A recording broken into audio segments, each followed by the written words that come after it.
We've had some lovely shows with an American chiropractor, Mike Marinas, on the show, and he talks about maintenance care programs. Yeah. But it's very much not one of these, I want to see you 40 times.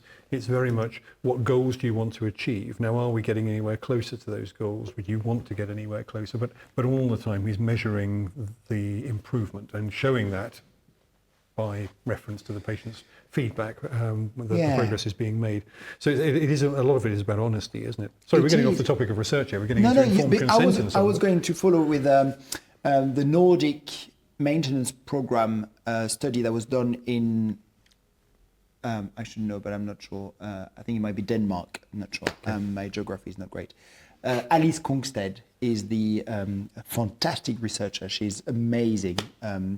And they looked at that, whether it was better to give treatment dates in advance or for the patient to come whenever they needed a follow-up.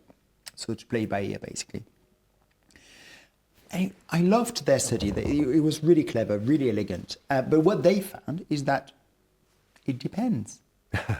Patients who are at high risk of chronicity, they greatly benefit from having appointments ahead, and they know when they're going to come.